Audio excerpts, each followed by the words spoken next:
Hello students, I hope आपकी exam की preparation बहुत ही अच्छी चल रही होगी और आपकी एग्ज़ाम की प्रिपरेशन को और भी ज़्यादा बेहतर बनाने के लिए मैं कुछ इंपॉर्टेंट पॉइंट्स, कुछ इंपॉर्टेंट टॉपिक्स आपके लिए लेकर आया हूं। तो प्लीज़ ध्यान से देखना है और यहाँ पर जो भी क्वेश्चंस मैं आपको बताऊंगा ये सभी क्वेश्चंस आपको मेरे चैनल की प्लेलिस्ट में मिल जाएंगे, है ना। यूनिट वाइज अगर आप देखेंगे तो आपको बिल्कुल मिल जाएंगे, ठीक है। और यहाँ पर मैंने आपको मार्क्स के हिसाब से जो क्वेश्चंस हैं वो सिलेक्ट किए। पहले हम 2 मार्क्स के क्वेश्चन देखेंगे, फिर 3, फिर 4 एंड लास्ट में 5 मार्क्स के। और कुछ इंपॉर्टेंट टिप्स भी मैं आपको बताऊंगा जिससे आप केमिस्ट्री में 60 प्लस या मैं कह दूं कि 67, 68, 69 तक भी स्कोर कर पाएंगे अगर आपने मेरी बातों को ध्यान से सुना होगा और एग्ज़ाम में अप्लाई करेंगे तो, ठीक है। चलिए, तो बिना टाइम वेस्ट किए हम देखते हैं फर्स्ट जो यूनिट है आपकी, जिसमें कंसंट्रेशन टर्म्स है मोलैरिटी, मोलैलिटी, मोल फ्रैक्शन और इनके न्यूमेरिकल्स फिजिकल केमिस्ट्री में से बहुत ज़्यादा देखने को मिलते हैं गाइज, ठीक है। तो इनके कंसंट्रेशन टर्म्स मोलैरिटी, मोलैलिटी और मोल फ्रैक्शन, इनकी डेफिनेशन हो सकता है इनमें डिफरेंस भी देखने को मिल जाए आपको मोलैरिटी, मोलैलिटी में, ठीक है। तो इनके न्यूमेरिकल्स भी करना है और इनकी डेफिनेशन, डिफरेंस वगैरह जो भी है ये आपको करना है, ओके। चलिए, सेकेंड है difference between ideal and non ideal solution, है ना। इन सभी की सेपरेट वीडियोस में ऑलरेडी अपलोड कर चुका हूं, आप अगर डाउट है आपको तो आप देख सकते हैं। फिर है molal elevation boiling point constant and molal freezing point depression constant. याद रखिएगा, molal elevation boiling point constant को इब्यूलियोस्कोपिक कांस्टेंट भी कहते हैं, है ना। और molal freezing point depression constant को क्रायोस्कोपिक कांस्टेंट भी कहते हैं, है ना। तो कंफ्यूजन नहीं रखना है अपने दिमाग में, ओके। चलिए, अब इलेक्ट्रोकेमिस्ट्री, यहाँ से भी 2 मार्क्स का क्वेश्चन आने वाला है। तो सेल कांस्टेंट इंपॉर्टेंट है इसके लिए, सोल्ट ब्रिज और इसके फंक्शंस जो है ये भी इंपॉर्टेंट है। इसके बाद में specific conductance, resistivity, molar and equivalent conductance, ये भी बहुत ज़्यादा इंपॉर्टेंट है ना, 2 मार्क्स के लिए, ओके। तो इनकी सेपरेट वीडियो भी मैं अपलोड कर चुका हूँ, आप देख सकते हैं। नेक्स्ट है order of reaction and its types, यानी कि ऑर्डर ऑफ रिएक्शन जो है वो अलग अलग टाइप्स की होती है। First order reaction, second order, third order, zero order reaction, है ना, स्यूडो यूनिमोलिकुलर रिएक्शंस। तो ये सभी आपको एक बार पढ़ लेना है, बहुत ही ज़्यादा ईजी वे में मैंने आपको वहाँ पर क्लियर किया था, आप वीडियो देख सकते हैं, ठीक है। इसके बाद में एक्टिवेशन एनर्जी और टेम्परेचर कोफिशिएंट, ठीक है। तो ये वीडियोस भी देख लीजिएगा आप, इंपॉर्टेंट है आपकी एग्जाम के लिए। नेक्स्ट है आपकी जो कोऑर्डिनेशन कंपाउंड्स, यहाँ से भी 2 मार्क्स के 2 क्वेश्चंस देखने को मिलेंगे और एक क्वेश्चन 110% है IUPAC नाम से रिलेटेड, फॉर्मूले से नाम बनाना और नाम से फॉर्मूला बनाना, ठीक है। बहुत ज़्यादा इंपॉर्टेंट है गाइज, ठीक है। फिर नेक्स्ट है difference between double salt and complex salt, okay. फिर लिगेंड, कोऑर्डिनेशन नंबर, किलेट, ये क्या होते हैं, इनकी वीडियोस भी मैं अपलोड कर चुका हूँ, है ना। ये छोटी छोटी टर्मिनोलॉजी है, लिगेंड क्या है, सेंट्रल मेटल एटम क्या है, कोऑर्डिनेशन नंबर क्या है, ये सभी चीज़ें मैंने वहाँ पर क्लियर की हैं, ठीक है। नेक्स्ट है linkage and ionization isomerism, linkage isomerism और आयोनाइजेशन आइसोमेरिज्म, ठीक है। फिर नेक्स्ट है IUPAC नेमिंग। अब ये जो यूनिट है ये aldehyde, ketone and carboxylic acid वाली है। तो यहाँ पर IUPAC नेमिंग किसकी पूछी जाएगी, या तो अल्डिहाइड होगा वो, या कीटोन होगा, या कार्बोक्सिलिक एसिड होगा, ठीक है। तो इन तीनों की IUPAC नेमिंग आपको क्लियर करनी है, ठीक है। फिर है difference between aldehyde and ketone, important question है। नेक्स्ट है नेम रिएक्शन से रिलेटेड, ठीक है, टोलेंस टेस्ट, फेहलिंग्स टेस्ट। अब याद रखिएगा, टोलेंस टेस्ट जो है इसको सिल्वर मिरर टेस्ट भी कहते हैं। अगर आपकी एग्जाम में ऐसा आ गया कि write the short note on silver mirror test, तो आप तो बोल देंगे कि सर ने ये तो बताया ही नहीं, बट बताया है। टोलेंस टेस्ट को ही क्या कहा जाता है, सिल्वर मिरर टेस्ट, ठीक, ठीक है। चलिए, तो टोलेंस टेस्ट, फेहलिंग्स टेस्ट करना है आपको, स्टीफन्स रिएक्शन करनी है, benzoin condensation, aldol condensation, Cannizzaro reaction, Rosenmund reaction, decarboxylation, ठीक है। और मेरी आपको पर्सनल एक एडवाइस है, अगर आपको अच्छा स्कोर करना है केमिस्ट्री में तो नेम रिएक्शंस आपको सभी आनी चाहिए। क्यों आनी चाहिए, क्योंकि जो कन्वर्जन वाले क्वेश्चंस होते हैं, व्हाट हैपन्स व्हेन, है ना, इस टाइप के, या फिर कन्वर्ट करना है कि जो भी आपको दिया हुआ है उसको किसी दूसरे सब्सटेंस में या किसी दूसरे कंपाउंड में कन्वर्ट करना है, तो कन्वर्जन में या व्हाट हैपन्स व्हेन में इस टाइप के क्वेश्चंस देखने को मिलते हैं। मैं अभी आपको लास्ट में बताऊंगा, तो वीडियो एंड तक देखना है। कुछ इंपॉर्टेंट टिप्स है आपके लिए जिससे आप बेहतर कर पाए आपकी केमिस्ट्री एग्जाम में, ठीक है। चलिए, फिर नेक्स्ट है आपका नाइट्रोजन कंटेनिंग कंपाउंड्स में, अमाइंस में, aniline is a weaker base than cyclohexyl amine. Why? Aniline जो है ये साइक्लोहेक्साइल अमाइन से एक वीकर बेस होता है, तो इसका रीज़न क्या है? और आपको देखने को मिल सकता है why aniline is less basic than ethyl amine, है ना। एनिलीन जो है ये लेस बेसिक है इथाइल अमाइन के कंपैरिजन में, तो कहीं ना कहीं aniline is a weaker base than cyclohexyl amine, और why aniline is less basic than ethyl amine. ये दोनों क्वेश्चन एक ही है, कंफ्यूज नहीं होना है, ठीक है।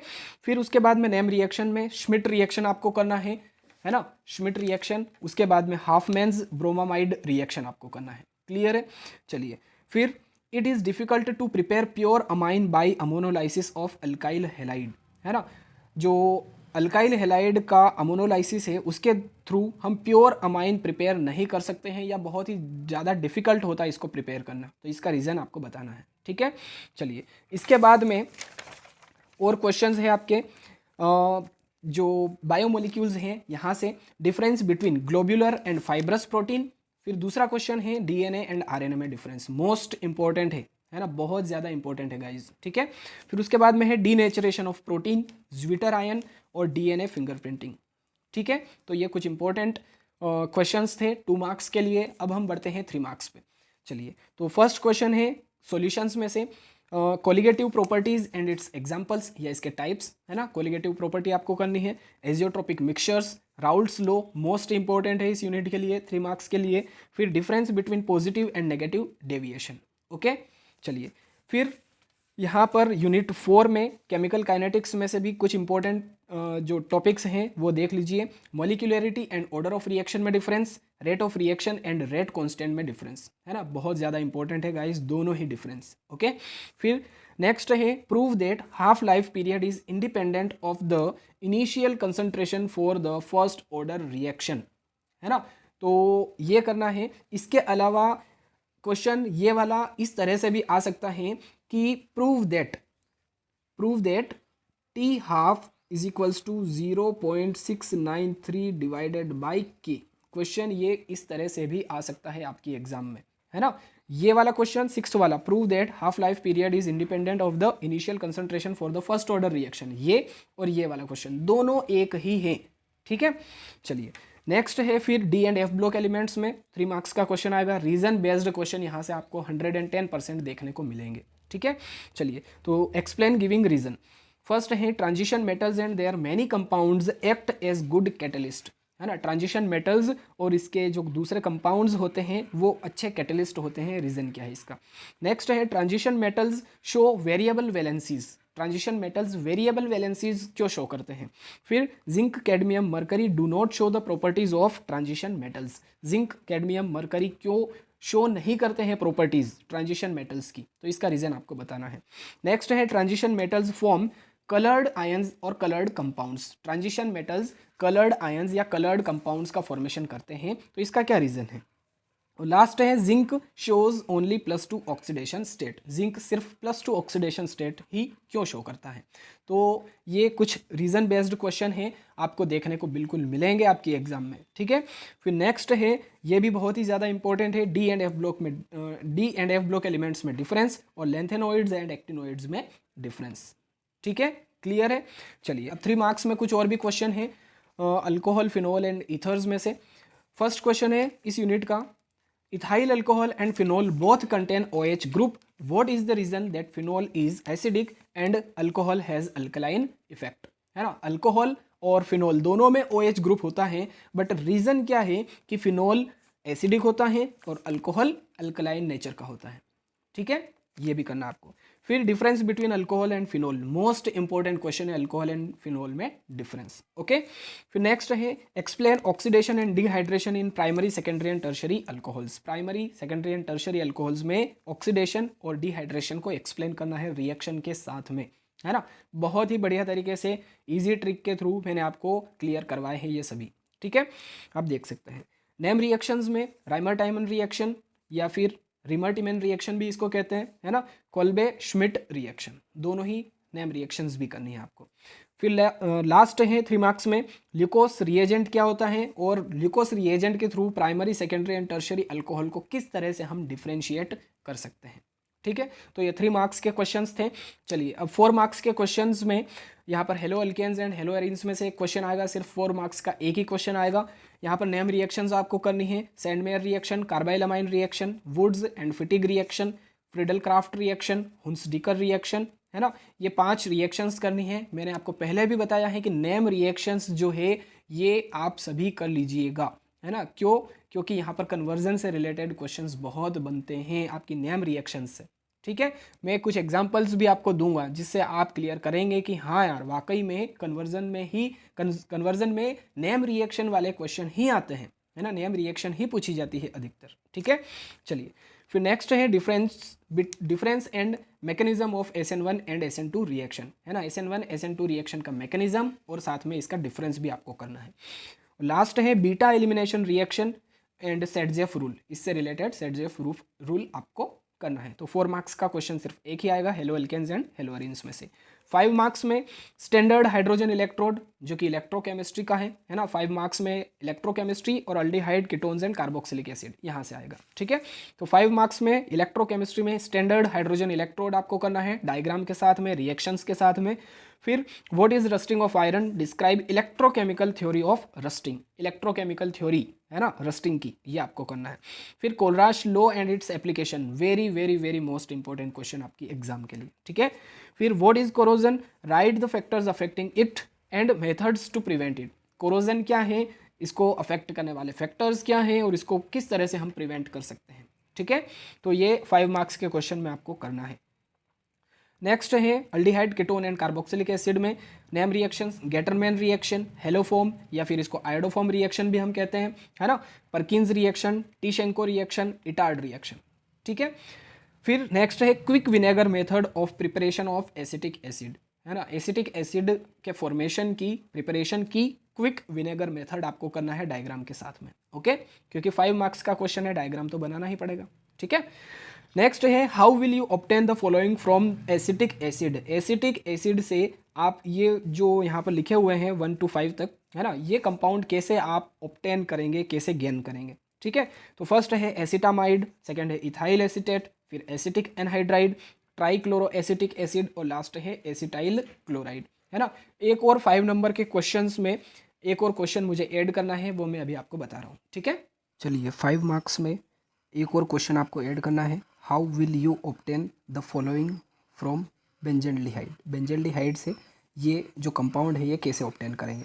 पहला है cinnamic acid, benzoyl chloride, benzoin, sodium benzoate और फिर सिनेमेल्डिहाइड।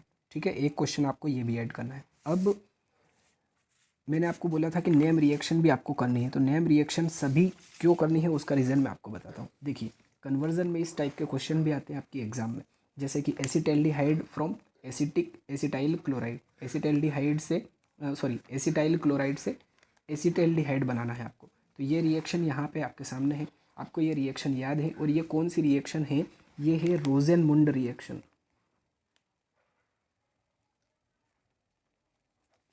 रोजेनमुंड रिएक्शन है, आपको ये रिएक्शन याद है, बट फिर भी आप कंफ्यूज हो जाएंगे, इस टाइप के क्वेश्चन आते हैं आपकी कन्वर्जन में। ठीक है, अगला क्वेश्चन है reaction of sodium salt of carboxylic acid with soda lime, है ना। रिएक्शन होती है sodium salt of carboxylic acid की किसके साथ में, सोडा लाइम के साथ में। अब सोडा लाइम मिक्सचर होता है CaO का और NaOH का, तो इसके साथ में रिएक्शन होती है तो मिथेन बनता है, और ये रिएक्शन है डी कार्बोक्सिलेशन।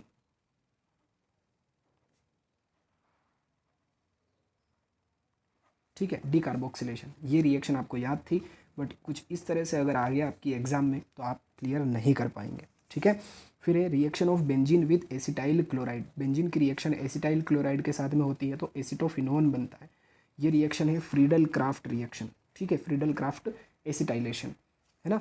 नेक्स्ट है methyl bromide is treated with sodium in the presence of dry ether, dry ether की प्रेजेंस में जब सोडियम ब्रोमाइड अल्काइल हेलाइड को या मिथाइल ब्रोमाइड को ट्रीट किया जाता है सोडियम के साथ में, तो क्या बनता है, अल्केन बनता है, इथेन बना है यहाँ पर। ठीक है, तो ये कौन सी रिएक्शन है, वुड्स रिएक्शन, है ना। तो इसीलिए मैंने आपको पहले ही बताया कि नेम रिएक्शंस जो है ये सभी आपको करना है। कन्वर्जन में ये नेम रिएक्शंस वाले क्वेश्चन ही अधिकतर पूछे जाते हैं, ठीक है। तो आई होप सभी क्वेश्चंस आपको याद होंगे, और नहीं याद हैं तो आप चैनल की प्लेलिस्ट में जाएंगे, आपको वहाँ पर मिल जाएंगे। ओके, सभी को एग्ज़ाम के लिए बेस्ट ऑफ लक।